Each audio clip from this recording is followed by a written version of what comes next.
Cubs hosting the D-backs, and the D-backs are plus 162 on the money line. The Cubs are minus 195. The over-under is at 8.5 runs.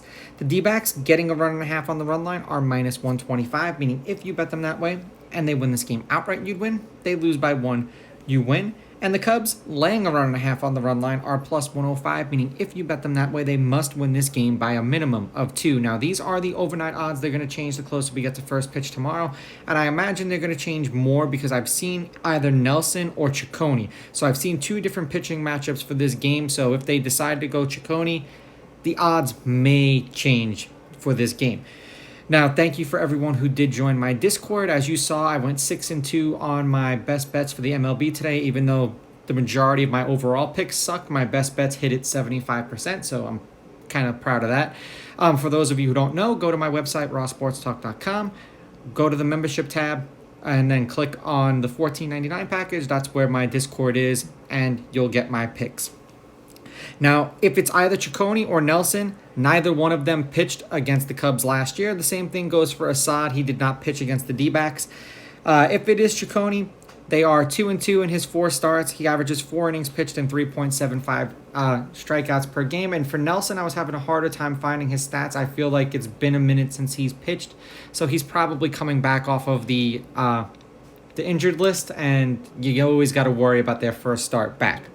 Now, the Cubs are 4-1 as a team in Assad's last 5 starts. He's averaging 6 2/3 innings pitched and 4.8 strikeouts per game in those games with an ERA of 1.2, hence the ridiculous almost 200 money line.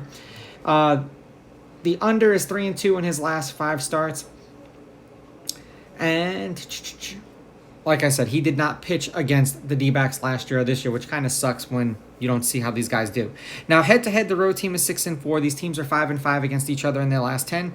The underdog is 6-4 on the money line. The underdog getting a run and a half on the run line is 8-2. There have been 4 one-run games in their last 10 meetings, including the last 2 that they played against each other.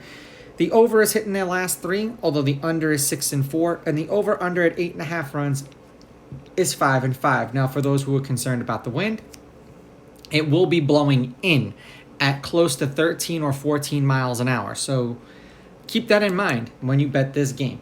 Now, the last series that they played against each other was a 4-game set last May in Chicago. The D-backs took 3 out of 4, winning 3-1, 10-6, 7-6, and then losing the final game 5-4.